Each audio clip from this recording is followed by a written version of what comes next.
वैकुंठ पुरुष प्राणः, ये वाला। हाँ, यहाँ से हम सीखेंगे आज। हम्म। यस, 1 मिनट बस। ओके।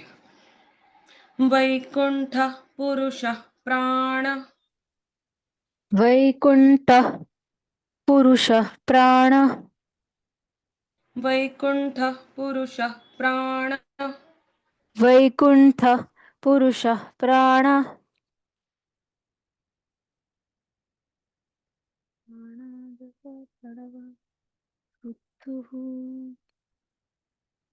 हेलो मैम, आपकी आवाज नहीं आ रही। हेलो।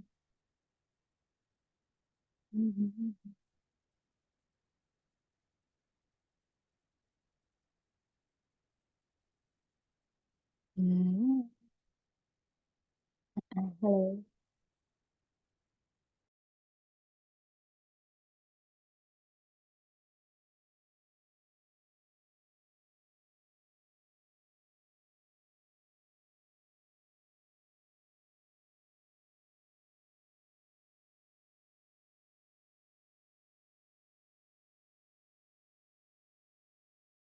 सॉरी, वो नेटवर्क चला गया बीच में।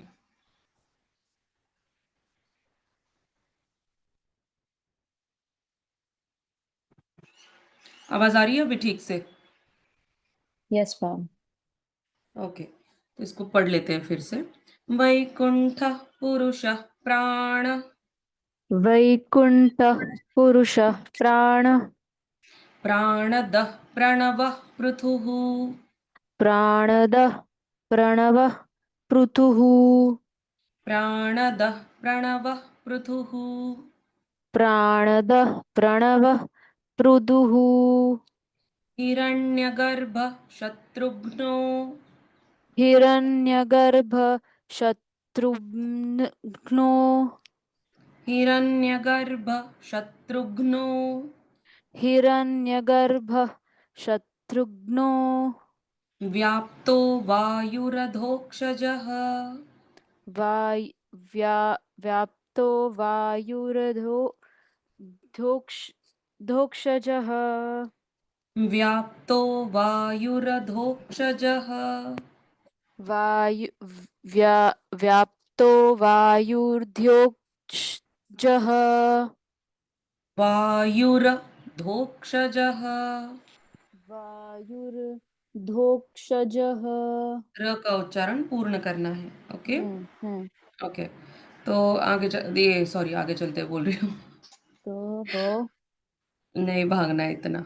चलो, वैकुंठ जो सारे श्रेणियों को साथ लाता है एक जगह पर, मतलब विकुंठ करता है, उसको कहते हैं वैकुंठ। और हम्म। इसका कर्ता जो है वो है भगवान विष्णु, इसलिए उनको उनके लोक को वैकुंठ कहते हैं। सारे श्रेणियों को एकत्र लाता है मतलब कैसे? सारे ऋषि मुनि राक्षस मानव, जितने भी यक्ष गंधर्व, जितने भी कैटेगरीज है सारे, इन सारों को मोक्ष मिलने के बाद ये लोग कहाँ जाते? वैकुंठ जाते। तो सारे श्रेणियों को एकत्र लाने वाला वो वैकुंठ है, इसलिए भगवान के स्थान को वैकुंठ बोला जाता है। पुरुष, वो जो सबसे पहले अस्तित्व में आया था। पुरुष यानी मेल फीमेल नहीं, यहाँ पर वो कॉन्शियसनेस, वो सोल। तो सबसे पहला सोल कौन है इस यूनिवर्स में? वो परमपिता परमात्मा, इसलिए उनको पुरुष ऐसे बोला जाता है।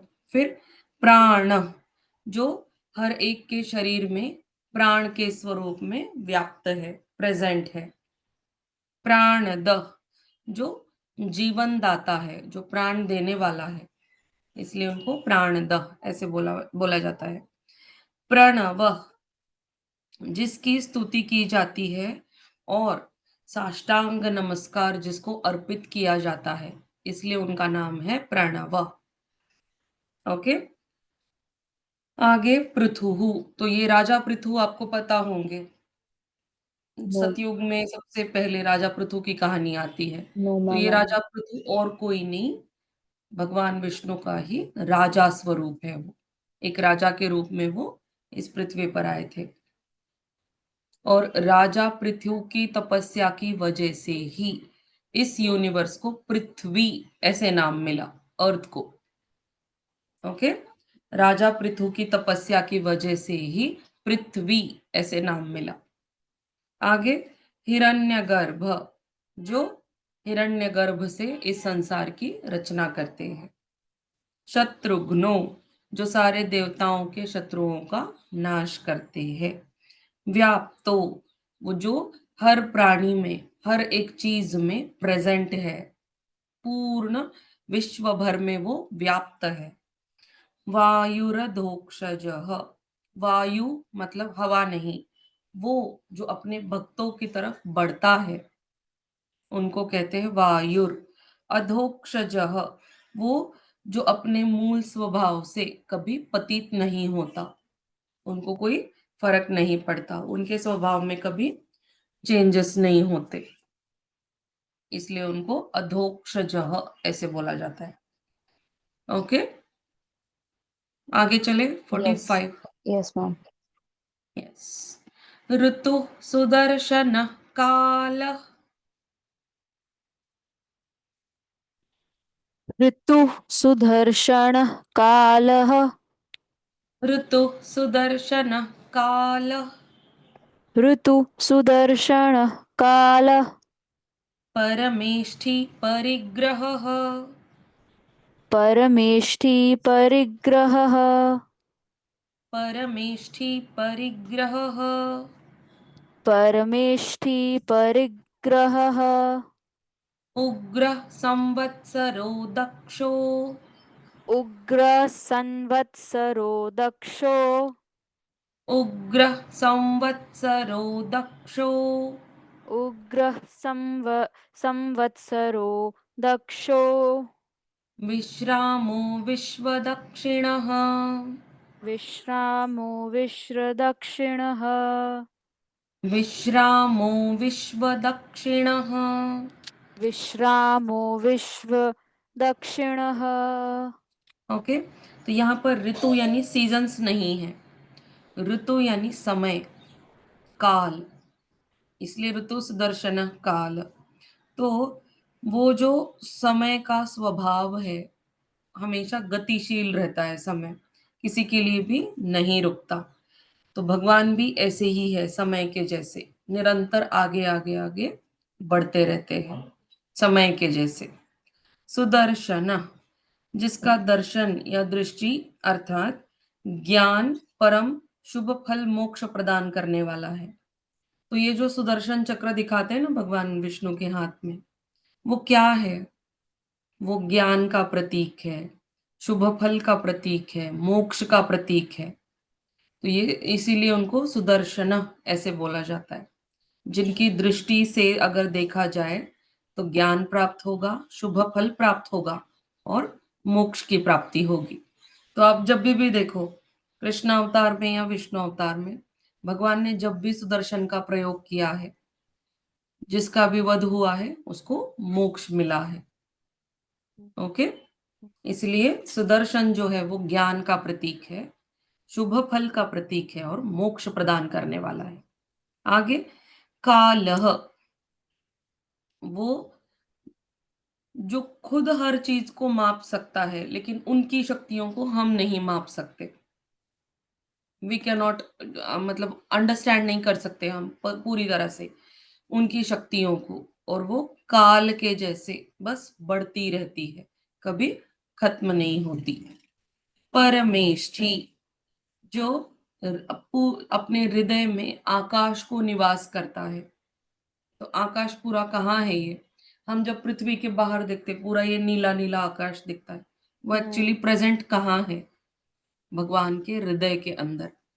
हम्म। Okay, okay. परमेष्ठि परिग्रह, परिग्रह मतलब जो हर जगह विद्यमान रहते हैं, लेकिन भक्तों के पुकारने पर प्रकट होते हैं आगे। कहाँ से आए पता नहीं, कहाँ चले गए पता नहीं, लेकिन यस। हमेशा प्रेजेंट होते हैं और भक्तों के पुकारने पर प्रकट हो जाते हैं आगे। उग्र, जो बहुत भयंकर भी है।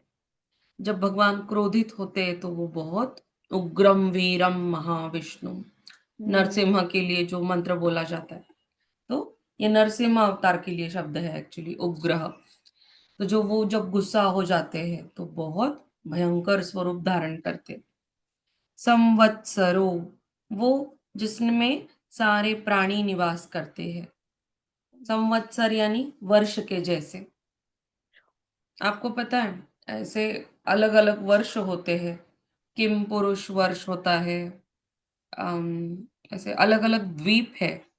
जैसे हम्म। हमारी पृथ्वी जम्बू द्वीप में आती है। जम्बू। ऐसे अलग अलग 7 द्वीप है। और इन 7 द्वीपों में अलग अलग लोक है, उनको वर्ष बोला जाता है। हम्म। संवत्सर या वर्ष। तो अभी हनुमान जी कहाँ है? तो वो तो किम पुरुष वर्ष में है। हमारे हनुमान जी उसमें है। तो हाँ, हनुमान जी कैसे चिरंजीवी है। हम्म। और वो अम, कलयुग के अंत में वो फिर से आने वाले हैं, कल की भगवान की हेल्प के लिए। हम्म। इसका मतलब कहीं ना कहीं तो प्रेजेंट हो गए, तो कहाँ है? तो वो किम पुरुष वर्ष में प्रेजेंट है। एक ऐसा लोक है, एक ऐसा ईयर है, वो एक जगह है जो अपनी इन आंखों से हम उसको नहीं देख नहीं देखते। पाते, उसको खोज नहीं कर पाते हम, लेकिन वो प्रेजेंट है। तो भगवान भी ऐसे जितने भी अलग अलग संवत्सर है और जितने भी प्राणी है वहां पर जीवात्मा है, तो संवत्सरों के रूप में भगवान प्रेजेंट है। और ये सारे प्राणी उनके अंदर प्रेजेंट है, हम्म। इसलिए उनको संवत्सरो ऐसे बोला जाता है। दक्ष, वो जो संसार के रूप में वृद्धि करता है। दक्ष प्रजापति भी इसका मीनिंग है। और हम्म। संसार के रूप में जिसकी वृद्धि होती है, वो दक्षो। दोनों मीनिंग है इसके। दक्ष, मैम दक्ष नाम का मतलब क्या हुआ?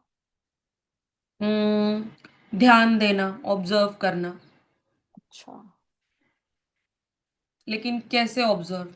इंटेंस ऑब्जर्व, एकदम हम्म। एकदम बारीक नजर से एक एक मोमेंट पे मतलब ध्यान है उनका। इसको समझने के लिए सिंपल एग्जांपल ले लो। आईसीयू के बाहर क्या लिखा होता है? आईसीयू यूनिट जो होता है इमरजेंसी। हॉस्पिटल्स में, उसमें क्या लिखते हैं? अति दक्षता केंद्र। हम्म। अति ओह। दक्षता मतलब क्या? बहुत केयर से वो पेशेंट को ऑब्जर्व किया जाता है। एक हाँ। एक उनका हार्ट बीट, ब्लड प्रेशर, सब कुछ मॉनिटर मॉनिटर करते किया हैं। जाता है। तो हम्म। दक्ष मतलब ऐसे इंटेंस ध्यान से देखना उसको। दक्ष आगे विश्राम। मतलब रेस्ट। हाँ, विश्राम यानी कैसे? जो भूख प्यास आदि के रूप में विद्यमान है और जिसका उनको अभिमान है। और साधकों को भी वो विश्राम मतलब क्या? मुक्ति प्रदान करते हैं, मोक्ष प्रदान करते हैं, हम्म। तो उसको कहते हैं विश्रामो। विश्रामो। आगे यस, महाधन्य। विश्व ओह। हम्म विश्व दक्षिण। विश्व दक्षिण, जो हर चीज में निपुण है। हर विश्व की हर चीज को वो मतलब उनकी आंखों से कुछ छुपा नहीं जा सकता, ऐसे कह सकते हैं हम हम्म। इसको। हम्म। विश्व दक्षिण, हर चीज को पता है उनको, किसी सेम भी चीज दक्ष वाला को वर्ड इसमें भी है। यस छुपाया नहीं जा सकता। ओके। Okay, yes ma'am. आगे देखिए 46। हम्म। विस्तार स्थावर स्थाणु। विस विस्तार स्थावरस्थाणु। विस्तार स्थावर स्थाणु। विस्तार स्थावरस्थाणु। प्रमाणं बीजमव्ययम्। प्रणामं बीजं व्यव्ययम्। प्रमाणम, प्रणामम नहीं, ओह। प्रमाणम। प्रमा प्रमाणम। बीज, बीज। बीज। बीज ज का उच्चारण पूर्ण। बीज मव्ययम, मव्ययम्। बीजमव्ययम। बीजमव्ययम्। प्रमाणम बी प्रमाणम् बीजमव्ययम्। अर्थो नर्थो महाकोशो। अर्थो महाकोशो। अर्थो नर्थो महाकोशो। अर्थो महाकोशो। म- महाभोगो महाधनः।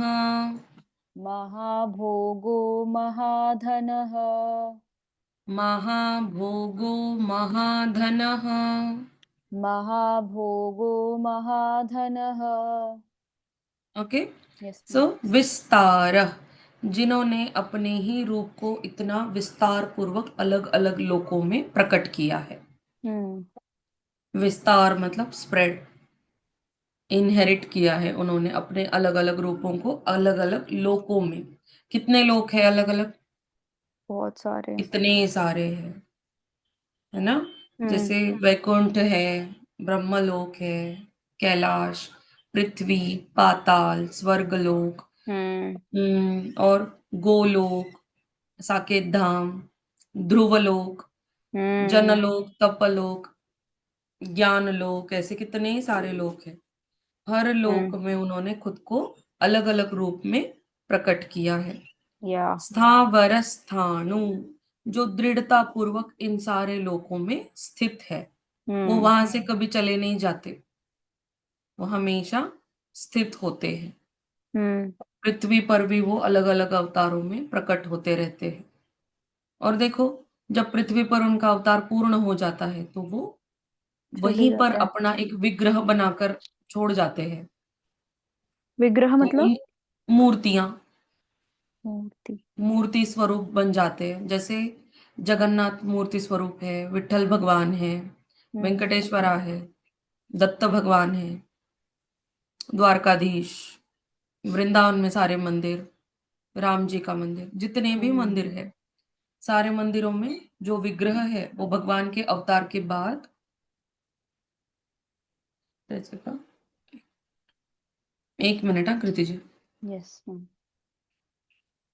विस्तारः स्थावर स्थाणु प्रमाणम बीजम्य बीजम बीज बीजमव्ययम्। बीजम्यव्ययम्। बीजमव्ययम्। यस। तो स्थावर स्थाणुर में हम देख रहे थे कि अवतार प्रकट करने के बाद भी जब वो चले जाते हैं तब वो हम्म। विग्रह स्वरूप में इस पृथ्वी पर रह जाते हैं, और हम हम्म। उन्हीं विग्रहों का बाद में पूजन दर्शन करते हैं। करते हैं। करेक्ट।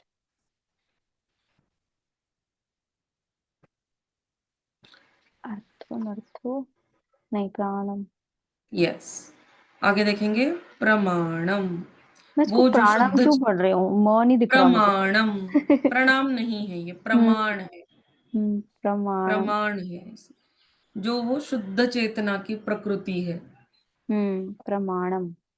हम्म। जो प्रमाण है मतलब, है ना? हाँ, शुद्ध चेतना का वो प्रमाण है। प्रमाणम। यानी कैसे वो हमेशा शुद्ध अवस्था में होते हैं, हम्म। कभी मलिन नहीं होते। हम इंसानों की फितरत होती है, कभी अच्छे बिहेव करेंगे, कभी बुरे बिहेव करेंगे, कभी पाप करेंगे, कभी पुण्य करेंगे हम लोग। तो हमारे कर्म कैसे ऊपर नीचे ऐसे होते रहते हैं। हम्म। लेकिन भगवान जी कैसे होते हैं, हमेशा शुद्ध कर्म ही करके जाते हैं, हमेशा शुद्ध अवस्था में होते हैं। और बीजम अव्ययम, जो स्वयं में कोई परिवर्तन नहीं करते, हम्म। जैसे आए थे वैसे ही वो अपनी लीला पूर्ण करके चले जाते हैं। लेकिन हम्म। हम देखो, हम में परिवर्तन होते रहता है। बेसिक परिवर्तन क्या होता है एक इंसान के अंदर? बाल अवस्था से वो तरुण होता है, तरुण से फिर वृद्ध होता है, यानी हम्म। शरीर चेंजेस होते हैं। शरीर के साथ हमारे कर्म भी हम चेंज करते रहते हैं, कभी अच्छे कभी बुरे। लेकिन या। भगवान जी जो है वो ऐसे चेंज नहीं होते, स्थिर रहते हैं वो। हम्म। आगे अर्थो नर्थो, अर्थ मतलब जो आनंद का स्वरूप है। अब यहाँ पर अर्थ मतलब पैसा भी। ओके। अर्थ। अर्थ मंत्री बोलते हैं ना, जैसे हम्म फाइनेंस मिनिस्टर को क्या बोलते हैं? अर्थ मंत्री बोलते हैं ना इसे। हम्म अर्थ मतलब क्या? पैसे। अर्थ नॉट ओके, मीनिंग। अर्थ मतलब पैसे, हम्म मनी। अर्थ। अर्थ मंत्री मतलब फाइनेंस मिनिस्टर, फाइनेंस फाइनेंस यानी मिनिस्टर। पैसों के बारे में। ओके, तो हम्म अर्थ यहाँ पे इसके दो मीनिंग्स है। पहला, जो आनंद का स्वरूप है, और सेकंड, जो वेल्थ एंड प्रॉस्पेरिटी प्रदान करते हैं। हम्म तो अर्थो। अर्थो फिर न, यस, न, अर्थो नर्थो। और जो स्वयं पूर्ण है, वो दूसरों को वेल्थ एंड प्रॉस्पेरिटी प्रदान करते हैं, लेकिन उस प्रॉस्पेरिटी से खुद बहुत प्रॉस्परस है। हम्म अर्थो नर्थो। अर्थो नर्थो। ओके, आगे महाकोशो। अब महाकोश मतलब, कोश मतलब क्या? बुक। भंडार। भंडार। शब्द भंडार को कहते हैं शब्दकोश। हम्म अन्न के भंडार को कहते हैं अन्नकोश। तो हम्म भगवान किस चीज के भंडार है? महाकोश। महाकोश। ज्ञान भी है, प्रॉस्पेरिटी भी है, अन्न भी है, प्राणमय भी है, सब कुछ है। हम्म एवरीथिंग ही इज महाकोशु। सारी चीजें भर भर के है उनके पास। इसीलिए तो दूसरों को दे पाते हैं। खुद के पास नहीं रहेगा तो दूसरों को क्या देंगे? हम्म इसलिए महाकोशु, भर भर के चीज है उनके पास सब कुछ। आगे महाभोगो, जिसके पास आनंद के भी अलग अलग स्रोत है। भोगने के लिए भी आनंद के जितने भी मार्ग है, वो भी उनके पास बहुत सारे हैं। हम्म सबसे बेहतरीन आनंद का मार्ग क्या है? भगवान की भक्ति। सत्संग। सत्संग, कीर्तन, नाम स्मरण। तो हम्म भर भर के देखो कैसे आनंद प्रदान करते हैं। और लास्ट में महाधन, धन भी उनके पास भर भर के है। क्यों ना हो? माता लक्ष्मी जिनकी पत्नी है, हम्म और खुद इस सृष्टि के रचयिता है, उन्होंने ही माता लक्ष्मी को क्रिएट किया है। तो क्यों उनके पास महाधन नहीं होगा? इसलिए हम्म उनको महाधन ऐसे बोला जाता है। महाधन। महाधन। मैम कोश का मतलब होता है, कोश का मतलब होता है भंडार। अधिक, अधिक है ना, नॉट बुक। भंडार। हम्म शब्दकोश यानी शब्द का भंडार। शब्द का शब्दकोश भंडार। यानी क्या? डिक्शनरी। डिक्शनरी। अन्नकोश यानी क्या? वेयर हाउसेस जहाँ पे ग्रेन्स स्टोर किए जाते हैं। हम्म ऐसे, कोश यानी भंडार, ठीक है। स्टोरेज। तो ग्रेट। महाकोशो यानी क्या? हर चीज का उनका अनलिमिटेड स्टोरेज है। हम्म हर चीज अनलिमिटेड। वो भगवान है भाई, उनके पास तो हो गई अनलिमिटेड। या। गिन नहीं पाएंगे, इतना अनलिमिटेड है वो। ना उनकी शक्तियों को, ना उनके वैभव को, कुछ नहीं गिन सकता इंसान या कोई भी, कितना भी बड़ा ज्ञानी बन जाए, कभी उनका मापन हम नहीं कर नहीं कर सकते। सकते। यस, अगर उनको पूरा समझ लिया, ऐसा एक्चुअली एक भी इंसान नहीं हुआ। हम्म एक भी इंसान नहीं हुआ जिसने भगवान को पूरी तरह समझ लिया। एक भी इंसान नहीं हुआ आज तक, और हो भी नहीं पाएगा कोई। या। कुछ हद तक जिन्होंने समझा है, वो कौन थे? महान ऋषि वेदव्यास जी, कपिल ऋषि, जिन्होंने ये सारे ग्रंथ लिखे हैं, आदि शंकराचार्य, हम्म रामानुजाचार्य वगैरह। ये जो आचार्य होकर गए सारे, कुछ हद तक ये समझ पाए हैं, इसलिए इन्होंने ग्रंथ लिख कर रखे हैं कि कुछ भी ना समझने से बेटर है, इतना तो समझो कम से कम। Okay, yes ma'am. आगे चलते हैं। 47, अनिर्विन्न स्थविष्ठो भूर। अनिर्विन्न स सविष्ठोर भूर। अनिर्विन्न स्थविष्ठो भूर। अनिर्वि अनिर् अन अन अनिर्विन्न। अनिर, अनिर्विन्न विन्न सविष्ठोर भूर। स्थविष्ठो स भूर। सविष्ठो भूर। धर्मयूपो महामखः। धर्मयूपो महामखः। धर्मयूपो महामखः। धर्मयूपो महामखः। नक्षत्रनेमिर्नक्षत्रों नक्षत्रनेमिर्नक्षत्री। नक्षत्रनेमिर्नक्षत्री। नक्षत्रनेमिर्नक्षत्री। क्षमः क्षामः समीहनः। शमः शामः समीहनः। क्षमः क्षामः समीहनः। शमः शामः समीहनः। ओके। अनिर्विण्ण मतलब क्या? वो जो कभी असावधान नहीं होता। हम रहते हैं असावधान, कितनी सारी चीजों में हम ध्यान ही नहीं देते कि इसके बैड इफेक्ट्स क्या हो सकते हैं। जैसे कोई इंसान बुरे कर्म कर रहा होता है, तो कर्म करते समय वो ध्यान नहीं देता कि मेरे ऐसे कर्म करने से मुझे कितना कुछ भोगना पड़ेगा। हम्म। लेकिन भगवान कैसे होते हैं? हमेशा आत्मसिद्ध होते हैं। हमेशा उनको हर उनका जो कर्म है उनको ध्यान रहता है कि इसका इफेक्ट क्या होगा। हम्म। इसलिए वो कभी असावधान नहीं रहते, हमेशा अलर्ट रहते हैं और हर कर्म को सोच विचार पूर्वक ही करते हैं। हम्म। इसलिए उनको अनिर्विण्ण ऐसे बोला जाता है। निर्विण्ण। सोच विचार करके ही अपने कर्म करते हैं वो, और हमेशा आत्मसिद्ध होते हैं, मतलब प्रेजेंस ऑफ माइंड यूज करते हैं हमेशा। हम्म। क्योंकि कोई भी लीला करने के समय अगर एक भी गलती हो जाए, तो वो लीला कब करते हैं? जब अधर्म चरम सीमा पर पहुंच चुका है, हम्म। उस अधर्म को नष्ट करने के लिए वो आते हैं।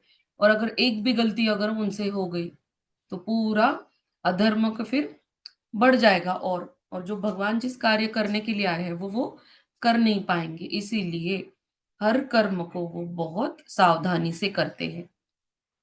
आगे, स्थविष्ठो जो विशाल आकार वाला है। स्थविष्ठो मतलब विशाल आकार वाला। इसके ना वामन अवतार, वराह अवतार और नरसिंह अवतार, ये जो तीन मुख्य अवतार है भगवान के, इसमें इतने ज्यादा बड़े हो गए थे वो। थाउजेंड्स ऑफ किलोमीटर्स में height and thousands of kilometre में इतने चौड़े बन गए थे वो। वराह अवतार के लिए तो मैंने पढ़ा एक जगह पे 44,000 किलोमीटर्स ऊंचे और 47,000 किलोमीटर्स चौड़े, इतने बड़े बन गए थे वो पृथ्वी को अपने टस्क पर धारण करने के लिए। तो विचार करो कितना विशाल रूप धारण किया होगा भगवान ने। और वो हिरण्याक्ष तो इतना सा लग रहा होगा उनके सामने जब उन्होंने उसका वध कर दिया। तो स्थविष्ठो यानी विशाल आकार वाला। धर्मयूपो, स्थविष्ठो भूर और धर्मयूपो। भूर का मीनिंग है जिसका कभी जन्म नहीं होता, वो आदि अनंत से प्रेजेंट है। ओके, यहाँ पे तीन शब्द है, स्थविष्ठो, भूर और धर्मयूपो। तो भूर का मतलब है जिसका कभी जन्म नहीं होता, और धर्मयूपो जो धर्म के लिए यज्ञ किए जाते हैं, वो यज्ञ स्वरूप मतलब भगवान विष्णु ही होते हैं। हम्म। महामखः मतलब इन यज्ञों में जो आहुतियां दी जा रही है, जिसको दी जा रही है उस अग्नि को, तो वो अग्नि भी भगवान विष्णु का ही स्वरूप माना जाता है। यानी यज्ञ के स्वरूप में भगवान ही प्रेजेंट है, और उस यज्ञ के अंदर जो अग्नि है वो अग्नि भी भगवान विष्णु का ही एक रूप है। आगे, नक्षत्र नेमिर जो सारे नक्षत्रों का हृदय है। कितने नक्षत्र है? 28 है शायद। 27। 27। और ये सारे नक्षत्र सारे स्त्रीलिंगी है, हम्म। गर्ल्स है ये सारी। ये हम्म। किनकी बेटियां हैं? पता नहीं। ये दक्ष प्रजापति की बेटियां हैं। व्हाट? और इनका, हाँ, और इनका विवाह किसके साथ हुआ था? चंद्रमा के साथ फिर। यस। मैम लेकिन कैन यू जस्ट चंद्रमा को सब, ma'am can you excuse me for 1 second please, I just be back. Okay.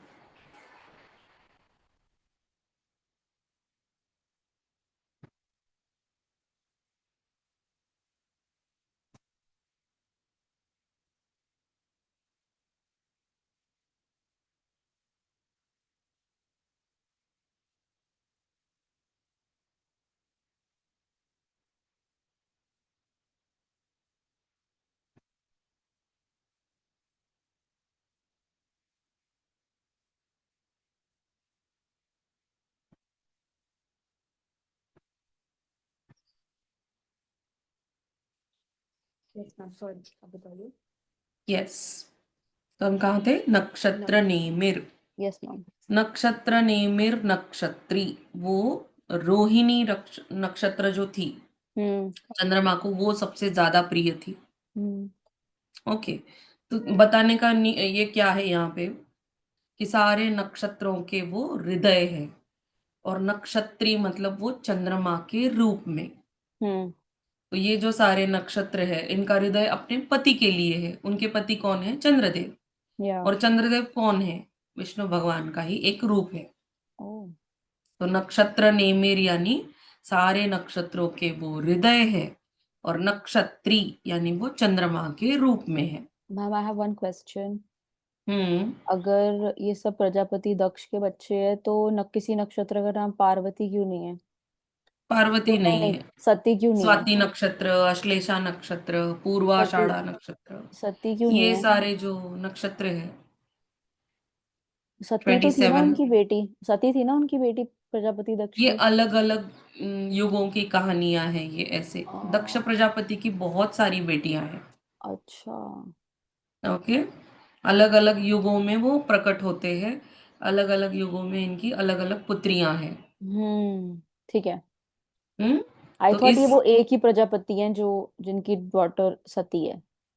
वो दक्ष प्रजापति ही है, लेकिन अलग अलग युग में अलग अलग रूपों में आते हैं। वो नाम वही है उनका, ओके। लेकिन उनकी बच्चियों के नाम अलग अलग हैं। अलग है। तो यहाँ पे 27 नक्षत्रों के पिता है वो। अभी इस वर्ड के अनुसार यहाँ पे नक्षत्र नेमिर नक्षत्री, वो लीला बताई जा रही है भगवान की, जब हम्म। भगवान चंद्र रूप में आए और इन्होंने दक्ष तो प्रजापति की 27 बेटियों से विवाह किया। तो इन 27 बेटियों का वो हृदय बने। कौन? चंद्रमा के रूप में। चंद्रमा। ओके। Yes ma'am. क्षमा, हाँ, वो जो हर चीज में चतुर है, उनकी चतुराई का तो कोई लिमिट ही नहीं, इतने ज्यादा चतुर है। और क्षामः मतलब वो जो हर स्थिति में शुद्ध ही रहते हैं, वो कभी क्षीण नहीं होते, या फिर उनकी शक्तियां कभी खत्म नहीं होती।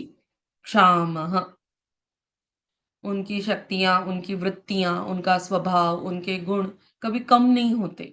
वो कंटिन्यूअस रहते हैं और शुद्ध आत्मा की स्थिति में रहते हैं वो हमेशा।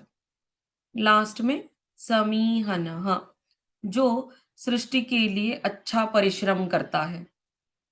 अब सृष्टि की रचना करना है मतलब बहुत परिश्रम किया है उन्होंने, इतने सारे लोक बनाए अलग अलग अलग, इसलिए वो सृष्टि के लिए हमेशा परिश्रम करते हैं, इसलिए उनको बोला जाता है समीहनः। ओके, आगे देखिए 48। कृति जी, यस मैम। 50 तक कर लेंगे आज हम। ठीक है मैम, ये नंबर कौन सा है अभी जो हम कर रहे हैं? 40। 48, 48, 48। ठीक है। यज्ञ इज्यो महेज्यश्च।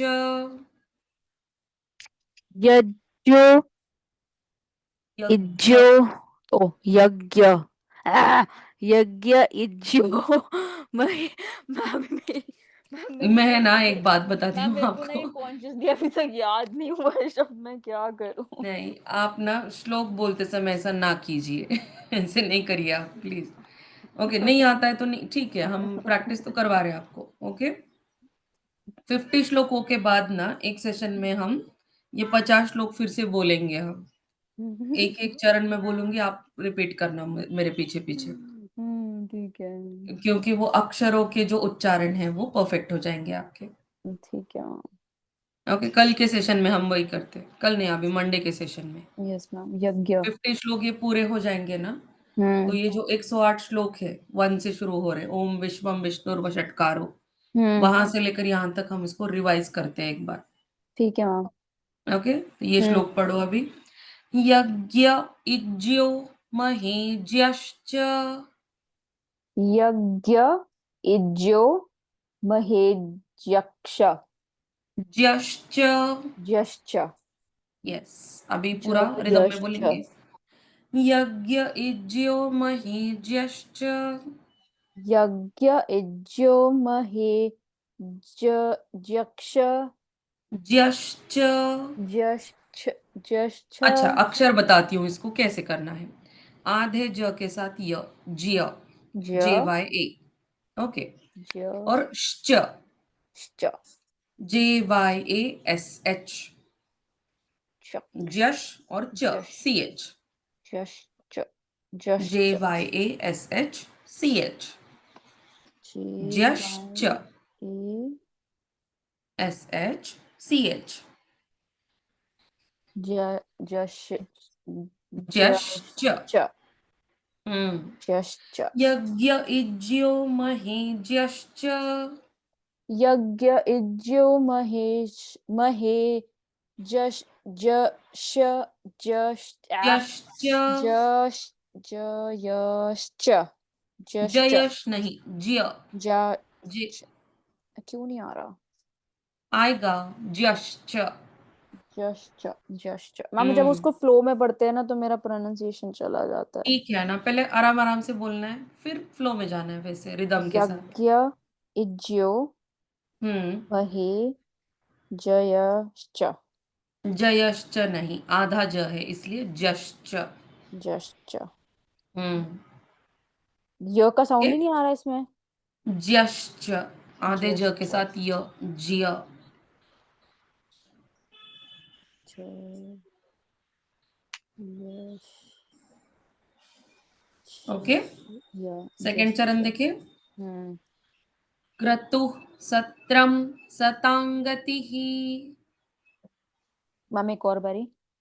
क्रतुः सत्रम सतांगतिः।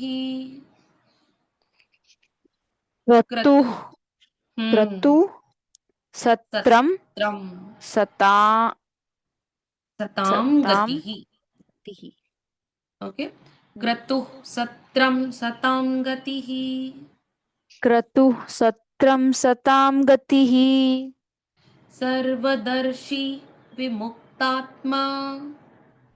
सर्वदर्शी विमुक्तात्मा। सर्वदर्शी विमुक्तात्मा। सर्वदर्शी विमुक्तात्मा। सर्वज्ञो ज्ञान। अच्छा, ज्ञ बोलेंगे आप। ओके, यहाँ पे सर्वज्ञो ज्ञानमुत्तमम्। सर्वज्ञो ज्ञानमुत्तमम्। सर्वज्ञो ज्ञानमुत्तमम्। सर्वज्ञो ज्ञानमुत्तमम्। ओके। तो हम्म। यज्ञ जो सर्वज्ञ है, जिसको सब चीजें अच्छे से पता है, जिसकी यज्ञ। नजर से कुछ भी नहीं छुपता किसी भी लोक में। आगे इज्यो, जो यज्ञों में पूजा के योग्य है। जब ऋषि मुनि और हम भी कभी कभी यज्ञ करवाते हैं घर में, तो उस यज्ञ का देवता कौन होता है? वो हमेशा परब्रह्म होता है, विष्णु भगवान के रूप में। परब्रह्म। आगे महेज्यश्च, जो महेश। इतने सारे देवता है लेकिन मोक्ष प्रदान करने वाला देवता एक ही है। देखो, इंद्र की पूजा करते हैं लोग, सूर्य भगवान की करते हैं, लेकिन बाकी के इतने देवता है, मोक्ष का मार्ग कोई भी नहीं, मतलब मोक्ष कोई भी नहीं दिलवा सकता। हम्म। मोक्ष अगर चाहिए तो सिर्फ भगवान विष्णु ही दिलवा सकते हैं। तो वैष्णविज्म में भगवान विष्णु और शैविज्म में भगवान शिव मोक्ष प्रदान करने वाली ये दो ही देवता है। हम्म। बाकी और मोक्ष प्रदान नहीं कर सकते कोई भी, ब्रह्मा जी भी नहीं। ओके। या। आगे क्रतु, जो यज्ञ पद होता है उसमें वो कर्ता होता है। मतलब यज्ञ में जो भी आहुतियां दी जा रही है, उस अग्नि में हम वो यज्ञ सामग्री को स्वाहा स्वाहा करके ऐसे डालते हैं। तो वो हम्म। किस तक पहुंच रही है? वो मंत्रों के द्वारा भगवान वो तक। जो समर्पण है वो कहाँ किस तक पहुंच रहा है? वो समर्पण पहुंच रहा है भगवान विष्णु तक, उस परब्रह्म तक। इसलिए उनको यज्ञ का कर्ता, क्रतुहु ऐसे बोला जाता है। आगे है सत्रम, जो धर्म के स्वभाव वाला है, हमेशा हर कार्य वो धर्म के साथ ही करते हैं, इसलिए उनको सत्रम बोला जाता है। सतांगति ही, जो पवित्र पुरुषों को मोक्ष की गति प्राप्त करवाते हैं। मोक्ष के मार्ग पर आगे आगे आगे बढ़ने की शक्ति देते हैं। सर्वदर्शी, जो अपनी दृष्टि से, अंतर्दृष्टि से सब कुछ देख सकते हैं, हर जगह हर वक्त। सर्वदर्शी, जिसकी आंखों से कुछ भी नहीं छुपता। विमुक्तात्मा, जो स्वभाव से एकदम मुक्त है। मतलब क्या? किसी भी बंधन में नहीं है वो। हम इंसानों को बंधन होते हैं जन्म मृत्यु का, पाप कर्म का, लेकिन उनको कोई भी बंधन नहीं है, इसलिए उनको विमुक्तात्मा ऐसे बोला जाता है। सर्वज्ञो, जिसको सारे ज्ञान का भी पूरा ज्ञान है, सारे स्क्रिप्चर्स, मंत्र, श्लोक, शब्द सब कुछ पता है, और इस सृष्टि के बारे में भी उसको पूरा ज्ञान है, इसलिए उनको सर्वज्ञो ऐसे बोला जाता है। ज्ञानमुत्तमम, वो सबसे श्रेष्ठ चेतना है, और समय समय पर वो अपने ज्ञान से इस सृष्टि में इस चेतना का संचार करते हैं। मतलब ज्ञान का प्रकाश जब जब होता है तो ज्ञानी लोग इसको एक्सेप्ट करते हैं और भक्ति के मार्ग में, मोक्ष के मार्ग में आगे आगे बढ़ते रहते हैं। तो ज्ञान के रूप में ये हमेशा सबसे श्रेष्ठ है, चेतना के रूप में और ज्ञान के रूप में हमेशा प्रकाशित होते हैं। ओके, आगे देखें 49। मैम एक चीज बताइए, ये जो गियर वाला वर्ड है इसको दो तरीके से प्रोनाउंस करते हैं ना? यस, इसको हिंदी में बोलते हैं ज्ञ, और गियर। संस्कृत में बोलते हैं ज्ञ, जिन्या। JNA। जिन्या। अगर जिन्या। संस्कृत के हिसाब से पढ़ा जाए तो इसको हम्म। ऐसे पढ़ते हैं चौथे चरण को, सर्वज्ञो ज्ञानमुत्तमम्। सर्वज्ञो ज्ञानम। ज्ञानमुत्तमम्। ज्ञानमुत्तमम। लेकिन आप मुत्तमम। सर्वज्ञो ज्ञानमुत्तमम् भी पढ़ो तो भी ओके है, ठीक एक्सेप्टेड है। है संस्कृत में। ठीक है मैम। ज्ञ भी एक्सेप्टेड है और ज्ञ भी एक्सेप्टेड है। और जिन्या। हमारी मराठी में हम सर्वज्ञो बोलते हैं, DNYO, ज्ञो ऐसे हम्म। बोलते हैं हम, तो वो भी एक्सेप्टेड है संस्कृत में। ओके। ज्ञानमुत्तमम ऐसे पढ़ते हैं हम, मतलब मराठी बैकग्राउंड वाले लोग इसको ऐसे पढ़ते हैं। हम्म। यज्ञ, यज्ञ ऐसे पढ़ते हैं हम यज्ञ। लोग। हम्म, यज्ञ। DNY, सर्व। और हम पढ़ रहे हैं सर्वज्ञो। य। क्योंकि आप हिंदी बैकग्राउंड से बिलोंग करते हो तो आपको वो इजी जाता है, हम्म। इसलिए वो एक्सेप्टेड है संस्कृत में, तीनों उच्चारण सही है। आपको जो अच्छा लगे, आपको जो बोलने में इजी लगे, आप वो उच्चारण बोल सकते हो। हम्म।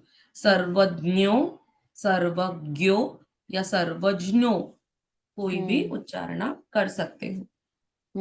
ठीक है। ओके, हम्म। 49 देखते हैं अभी। सुव्रतः सुमुखः सूक्ष्मः। सुव्रतः सुमुखः सूक्ष्मः। सुव्रतः सुमुखः सूक्ष्मः। सुव्रतः सुमुखः सूक्ष्मः। सुघोषः सुखदः सुहृत्।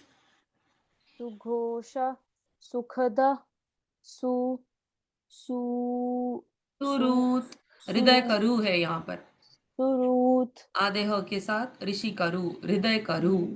या। सुहृत्, सुरुत। सुरुत। और लास्ट का तो आधा है इसलिए उसका आधा उच्चारण कर दिया। सुघोषः सुखदः सुहृत्। सुघोषः सुखदः सुरुत। मनोहरो जितक्रोधो। मनोहरो जित जितक्रोधो। मनोहरो जितक्रोधो। मनो मनोहरो जितक्रोधो। वीरबाहुर्विदारणः। वीरबाहुर्विदार वीरबाहुर्विदारणः। वीरबाहुर्विदारणः। वीरबाहुर्विदारणः। ओके। हम्म। सुव्रतः, अच्छे अच्छे व्रत करके जिनको हम प्रसन्न करते हैं, इसलिए उनको सुव्रतः ऐसे बोला जाता है। वो रक्षा करते हैं, इच्छाएं पूर्ण करते हैं, अगर हम व्रत करते हैं और उनको प्रसन्न करने की कोशिश करते हैं। ओके। अभी चातुर्मास चल रहा है। चातुर्मास में भगवान विष्णु के अलग अलग व्रत करते हैं लोग। उसमें से एक व्रत क्या है? विष्णु सहस्त्र नाम का पाठ करना।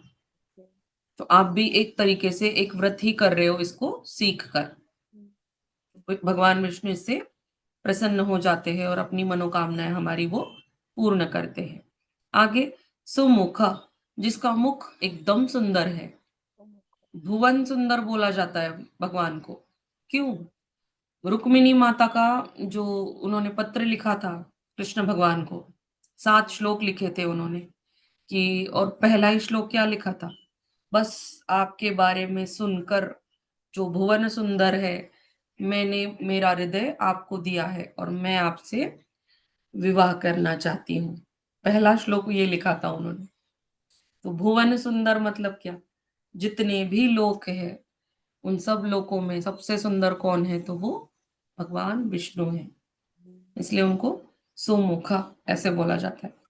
सूक्ष्म, जो बहुत सूक्ष्म है। सूक्ष्म। सूक्ष्म मतलब एकदम छोटे से है। पर ब्रह्म का जो स्वरूप है, ज्योति स्वरूप है, वो सिर्फ एक बीम ऑफ लाइट है। वो बहुत सूक्ष्म, बहुत छोटे से है वो। पर ब्रह्म परमात्मा का जो स्वरूप है, सिर्फ एक ज्योति बिंदु है, ऐसा एक बीम ऑफ लाइट। ओके, इसलिए उनको सूक्ष्म ऐसे बोला जाता है। सूक्ष्म। सुघोष, जो शुभ ध्वनि या वेद है।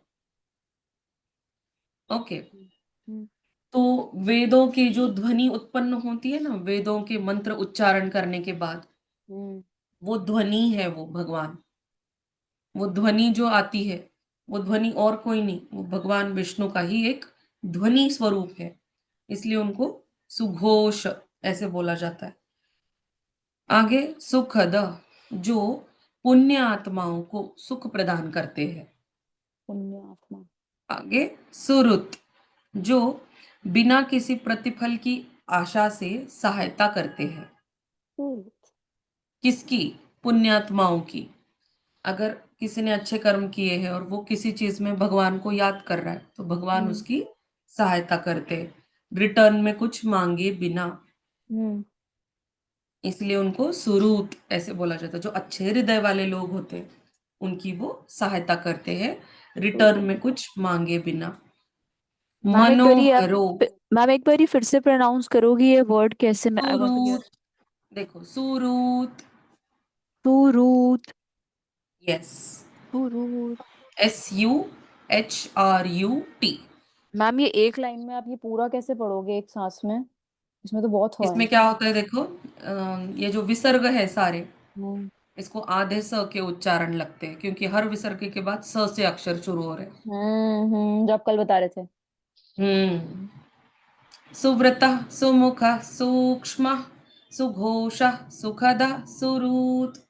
ये नॉर्मल वाला उच्चारण है, जो जिसमें मेरे को हर आपने विसर्ग सिखाया का है। उच्चारण मैंने ह के जैसे हम्म। किया।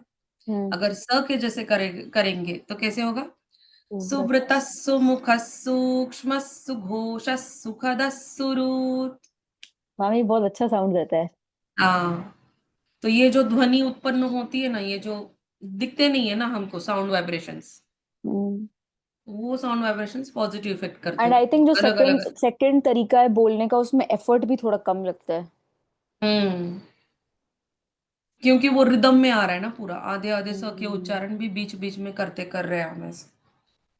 लेकिन ह के उच्चारण कर रहे तो ब्रेक ब्रेक लगता है। हम्म। सुव्रतः, सुमुखः, सूक्ष्मः, सुघोषः, सुखदः, सुरुत। ब्रेक हम्म। ब्रेक लगता है इसमें। हम्म। ओके।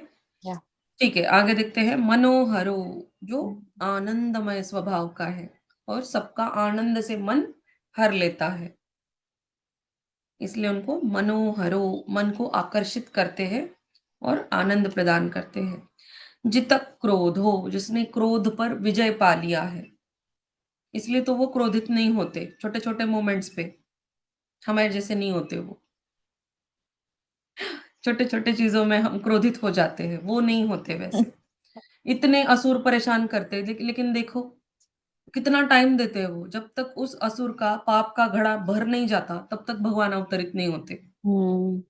मतलब क्रोधित नहीं होते और आने के बाद भी देखो, पहले तो मौका देते हैं सुधरने का, फिर सुदर्शन चक्र चला देते हैं। हम्म। मतलब आते ही इमीडिएटली तुम मर गए, ऐसे नहीं करते उनको।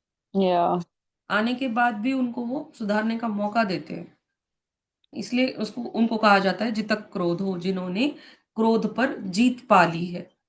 वीर हम्म। बाहुर, जिनकी भुजाएँ बहुत शक्तिशाली है। वीर बाहुर, विदारणः, जो अधर्म के रास्ते पर चलते हैं, वो उनका नाश करते हैं। हम्म। ओके? एक यस मैम। लास्ट श्लोक देखेंगे। पापन। स्वापनः स्ववशो व्यापी, स्वापन स्व स्व स्वशो स्ववशो व्यापी। स्वापनः स्ववशो स्ववश व्यापी, स्वापनः स्ववशो वापी। व्यापी व्यापी। नैकात्मा नैककर्मकृत्, नैकात्मा नैककर्मकृत्।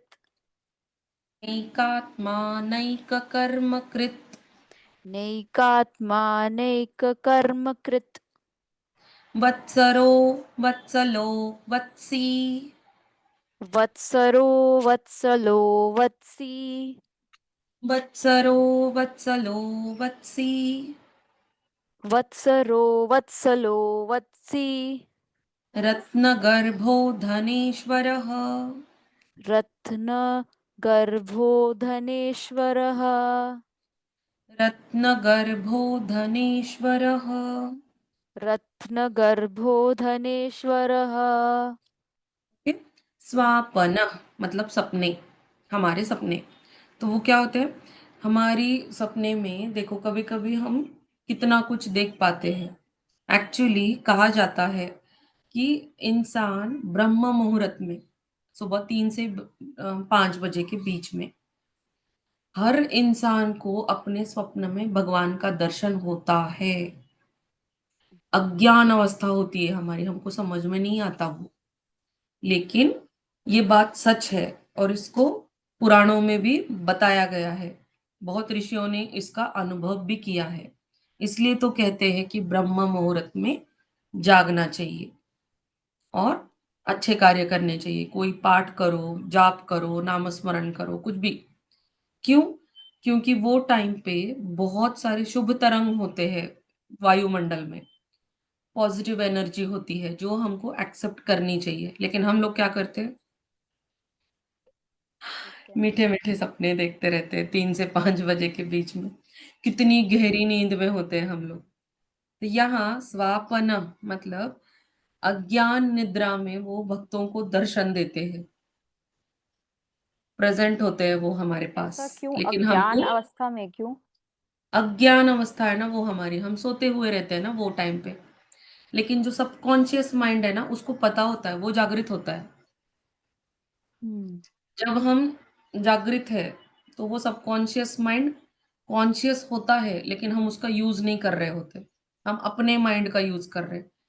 यानी कैसे? भौतिक नजर से हमको जो भी दिख रहा है हम सिर्फ उतने पर ही विश्वास रखते हैं। जिस चीज को हम नहीं देख पाते हम उसको बिलीव भी नहीं कर पाते। हम्म।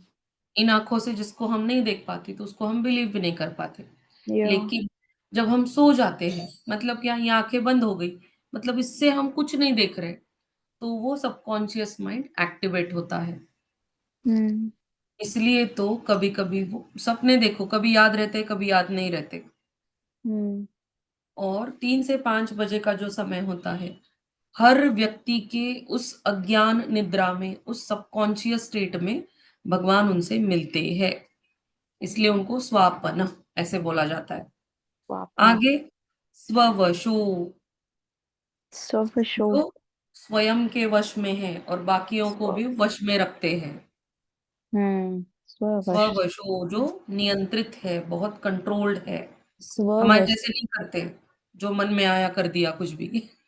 हम्म। सब कुछ हिसाब से होता है। व्यापी, जो इस पूरे सृष्टि में व्याप्त है। व्यापी। नैकात्मा, जो क्या है मैम, व्यापी क्या होता है? जो पूरे विश्व में व्याप्त है, प्रेजेंट है। हम कहते व्याप्त। हैं ना हर चीज में भगवान प्रेजेंट है, इसलिए तो कहते हम्म। हैं व्याप्त है, व्यापी। नैकात्मा, जिनकी बहुत सारी अंश आत्माएं हैं। कौन अंशात। है वो अंश आत्माएं सारी? पता हम नहीं। लोग हैं सारे जीवात्मा। हम्म, नैकात्मा, नैक आत्मा। नेक आत्मा।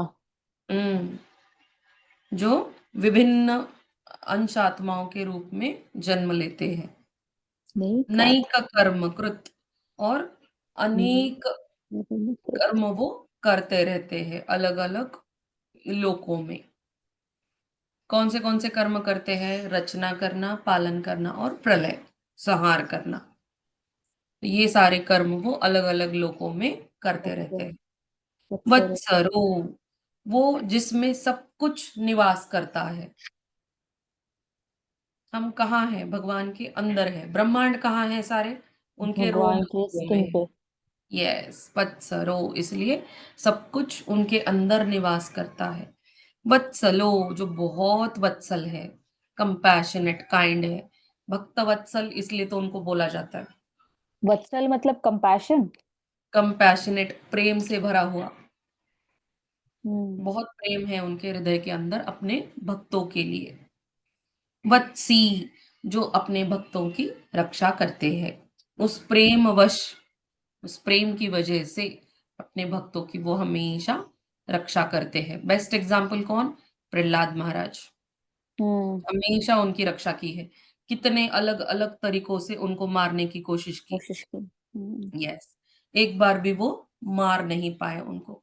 मैम हमेशा लेकिन मैम भगवान लेकिन उनको। एक क्वेश्चन है मेरा, जब ये प्रहलाद और हिरण्यकश्यप की जो स्टोरी है उसमें भगवान ने इतने एंड तक वेट क्यों किया कुछ करने के जब लिए? तक जब तक हिरण्य कश्यपु ने खुद मारा नहीं, खुद हाथ उठाया जब प्रहलाद पर, और वो ये प्रहलाद की भक्ति का भी टेस्टिंग हो रहा था ना फिर, हम्म। इसीलिए तो वो नहीं आ रहे थे इतनी इमिडिएटली सामने। देखो, कोई भी व्रत हम करते हैं, इमिडिएटली भगवान प्रसन्न नहीं होते उससे। कोई भी चीज आप शुरू करते हो, आपको एफर्ट्स लगाने होते हैं उसमें। हाँ तो हाँ। भगवान उनके एफर्ट्स देख रहे थे, कितनी शक्ति है इनकी भक्ति में, इसलिए हम्म। वो जल्दी से नहीं आए उनके सामने। और कर्म बंधन, जब तक पाप का घड़ा नहीं भरता तब तक भगवान नहीं आते। वो भी रूल एप्लीकेबल था वहां पर। ओके। हम्म। वत्सी यानी अपने भक्तों के रक्षण के लिए वो आते हैं, इसलिए उनको वत्सी ऐसे बोला जाता है। वत्सी। रत्न गर्भो, गहराई में। देखो भगवान कहाँ रहते हैं? वैकुंठ। अभी अगर उनका विष्णु रूप देखा जाए, विष्णु रूप के भी तीन रूप है। कर्णो दक्षाई विष्णु, क्षीरो दक्षाई विष्णु, और गर्भो दक्षाई विष्णु। यहाँ पर गर्भो दक्षाई विष्णु की बात हो रही है। अपने जो विष्णु है, हम जिनको जानते हैं, हम जिनको पूजा करते हैं, हम जिनकी, और हम्म। जो विष्णु अलग अलग अवतारों में आते हैं, जैसे कृष्ण अवतार, वामन अवतार, राम अवतार, ये क्षीरोदक्षाई विष्णु है। ये क्षीर सागर में शेषनाग पर लेटे हुए होते हैं ये। हम्म। गर्भोदक्षाई विष्णु एक और ऊपर एक लेवल आती है यूनिवर्स में, तो वो वहां के हैं। तो ये रत्न गर्भो उन गर्भोदक्षाई विष्णु का नाम है, जो रत्नों की गहराई तक ऐसे प्रेजेंट होते हैं वो। रत्न गर्भो, इसलिए उनको ऐसे बोला जाता है। ओके। हाँ, गर्भ हो। धनेश्वर, जो धन के अधिपति है, ईश्वर है, धन के स्वामी ईश्वर। है, इसलिए उनको धनेश्वर ऐसे बोला धनेश्वर। जाता है। धनेश्वर। धन के ईश्वर है वो। ओके। हम्म। हम अभी देखो, ये जो 108 श्लोक है, हम्म। इसके 50 तक हम कर चुके हैं। अब ठीक है। मंडे को क्या करवाती हूँ मैं आपको, 1 से लेके 50 तक ये श्लोक हम प्रैक्टिस करेंगे। वैसे तो आपके 23 + 7 + 50 इतने श्लोक हो चुके हैं। 23 + 7। 80 श्लोक हो चुके हैं, 80। वो तो स्टार्टिंग का 23 है जो श्लोक है ध्यान। मेडिटेशन ऑफ विष्णु, हम्म। 23 श्लोक है। फिर हम्म। ध्यानम ऑफ विष्णु, 7 हम्म। श्लोक है वो। हम्म। और फिर 1008 नामों के ये श्लोक शुरू हो गए, जो है जी, 108। उसमें जिसमें से से हमने हम 50 पूर्ण कर 50 गए अभी। कर चुके हैं। तो आपको इसका प्रैक्टिस करवाती हूँ मैं पहले। ठीक है मैम। नहीं तो आप अगर चाहते हो तो 51 से हम कंटिन्यू कर सकते हैं। हाँ मैम, ये बहुत ज्यादा श्लोक है, मेरा माइंड थोड़ा मतलब भर गया है। ठीक है, हम आपको थोड़ा रिविज़न मेरे को करवाते हैं मेरे फिर ये को सारे थोड़ा कैच श्लोकों अप को। करना पड़ेगा, क्योंकि संस्कृत मेरी नेचुरल टंग नहीं है ना अभी। तो समझ थोड़ा सकती हूँ मैं। प्रैक्टिस करना चाहिए और मेरे को लगता है। ठीक है, इसको हम वो 50 श्लोकों को हम प्रैक्टिस करेंगे फिर। हम्म। ठीक है, मैम मंडे को मिलते हैं 5 मैम बजे। मैम एक चीज बताइए, ये वाला श्लोक अगर आप वो स वाले उससे पढ़ेंगे तो ये जो मुझे डिफिकल्टी हो रही थी सवेशो पढ़ने में, वो सॉर्ट हो जाएगी ना, क्योंकि आप स का साउंड पहले ले लोगे। ओके, तो इसको देखो, अगर विसर्ग को हम स की आवाज़ में लेंगे, स्वापनश। स्वापनस्ववशो, ऐसे होगा वो। स्वापनस्ववशो। बेटर है इसमें आप ह का ही उच्चारण करो, क्योंकि आधे-आधे 2 स आते हैं इसमें। स्वापनस विसर्ग का आधा स और स्ववशो का आधा स। वो और कन्फ्यूज़ होगा आपको फिर।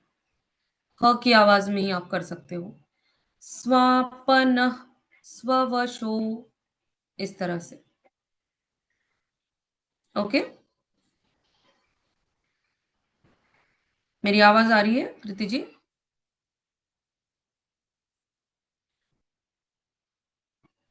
हेलो? मेरी आवाज़ आ रही है कृति जी? यस मैम, कट गया था शायद अपने आप। ओके, हाँ, वो नेटवर्क फ्लक्चुएट हो रहा है। कोई बात स्वापनः नहीं। स्ववशो, ऐसे ही पढ़ो आप इसको, ईज़ी जाएगा वो। स्वापनः। स्वापनः हाँ, स्वशो। सवशो। स्ववशो, सवशो। हम्म। स्ववशो। स्ववशो। यस। यस मैम, ठीक है मैम। ठीक है, मंडे को मिलते हैं, रिवाइज़ करते हैं फिर से। Yes okay? मैम, ठीक है मैम। जय okay, Shri thank you. Krishna. जय Shri Krishna. Yes. Have a nice day. You too ma'am. Thank you. चलो, बाय-बाय।